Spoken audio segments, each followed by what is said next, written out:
मैं आज एक बहुत बड़ा रिश्ते का खुलासा करने आपके सामने आया हूँ।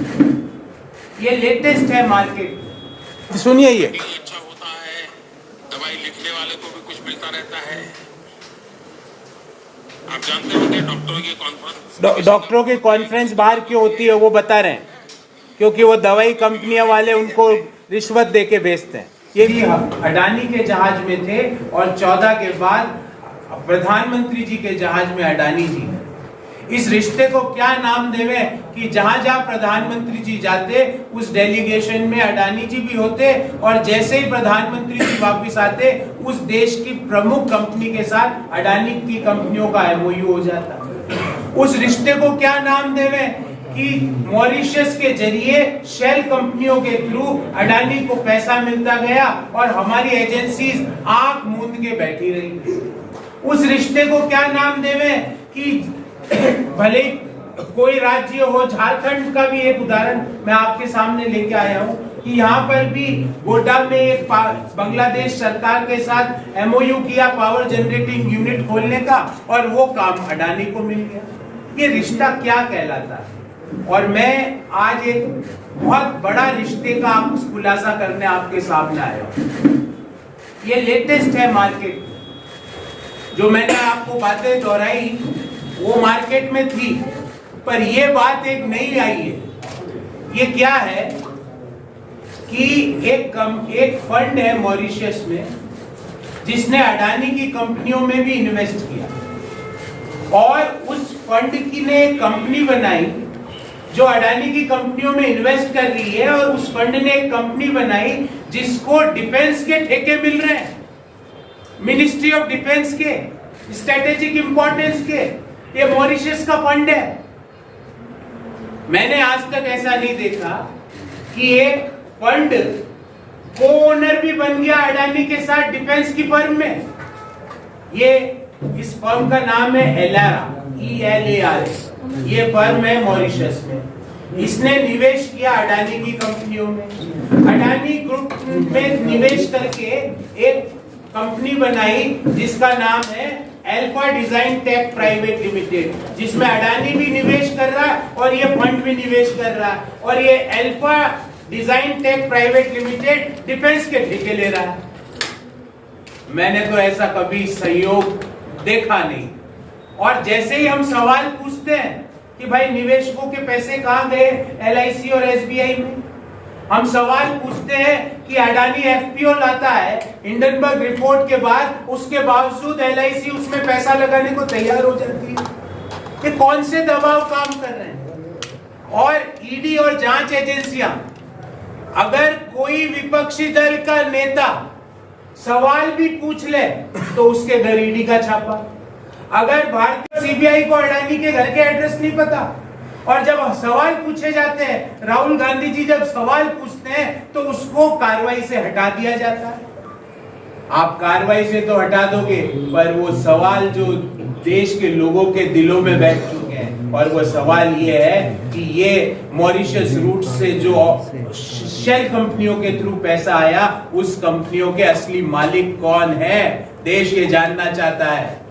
जिन शेल कंपनियों के थ्रू पैसा लाकर अडानी जी 600वें नंबर के रईस आदमी से दुनिया के दूसरे नंबर के रईस आदमी बने, वो फॉर्मूला प्रधानमंत्री जी में एक बार मन की बात कीजिए, और वो फॉर्मूला देश के लोगों को और देश के युवाओं को बताओ कि 600वें नंबर से दूसरे नंबर का रईस 7 साल में 8 साल में कैसे बना जाता है, देश के युवाओं को बताओ। सुनिए। ये अच्छा होता है, दवाई लिखने वाले को भी कुछ मिलता रहता है।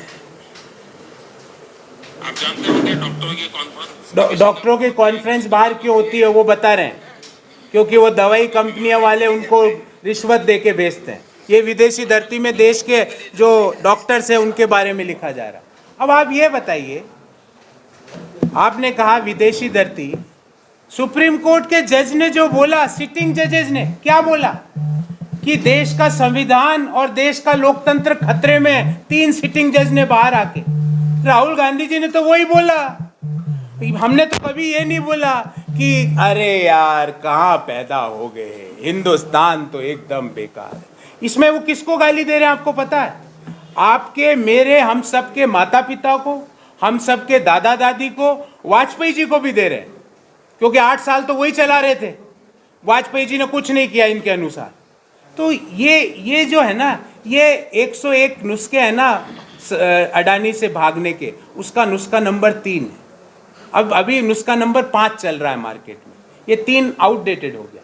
कल पहले की सरकार ऑस्ट्रेलिया, करती थी कि हमने ये कानून बनाया, हमने कितना पहले की सरकारें कानून बनाती थी, मतलब कानून बनाना गलत है। सुनते जाइए, 10 सेकंड और है। उनको कानून बनाने में मजा आता था, मुझे कानून खत्म करने में आता। ये देखो, देश की इस प्रधानमंत्री कह रहे कानून तोड़ने में मजा आता है। सुनते रहिए, एक बार अमेरिका का सुनिए। इस बात का गर्व करती थी कि हमने ये कानून बनाया। ये अमेरिका का, ये सारी विदेशी धरती के। अमेरिका, मेरे आपके और मेरी जानकारी के अनुसार अमेरिका हिंदुस्तान में नहीं है, चीन नहीं है, जर्मनी नहीं है, ऑस्ट्रेलिया नहीं है। ने देखा होगा यही बात करती थी। ये दोहा, सुलझाने की दिशा में दोहा कतर, करनी थी वो गंदगी करके, मतलब हमारे पूर्वज गंदगी करके गए। कैलिफोर्निया, अमेरिका, 1000 किलोमीटर पैदल चलने की हिम्मत जुटा पाए। मैं स्मृति ईरानी जी से अपेक्षा नहीं कर रहा हूँ, उनके लिए 4 किलोमीटर की यात्रा है। अमित शाह जी के लिए 2 किलोमीटर, मोदी जी के लिए 1.5 किलोमीटर उम्र है उनकी। यहाँ 4000 किलोमीटर की यात्रा पूरी हुई। सर्दी, गर्मी, बरसात, तीनों ऋतुओं, एक्सट्रीम ऋतु देखे।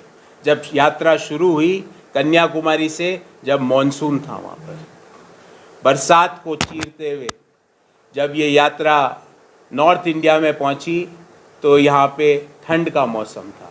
जब कश्मीर पहुँची तो बर्फ़ गिर रही थी। यात्रा किसके लिए की गई और इस यात्रा का क्या उद्देश्य था? अगर मैं बोलूँ 3 लाइन में 3 उद्देश्य थे। नंबर 1, जो हमारे सोशल फैब्रिक में डेंट आया है, उस डेंट को रिपेयर करने के लिए यात्रा की गई। क्यों आया डेंट? क्योंकि जब देश का मुखिया कहता है कि मैं कपड़े देख के व्यक्ति का चरित्र बता सकता हूं, तो हमारे सोशल फैब्रिक में डेंट आना लाजमी है। दूसरा, बेरोजगारी का इश्यू, जो देश की प्रमुख इश्यू है, उसको डिस्कशन के मुख्य पटल पर लाना। और तीसरा, कि क्यों 411 रुपये वाला सिलेंडर आज 1100 के पार हो चुका है। ये तीनों उद्देश्य इस यात्रा ने पूरे किए। जबकि भारतीय जनता पार्टी ने हमसे क्या सवाल पूछा यात्रा के दौरान?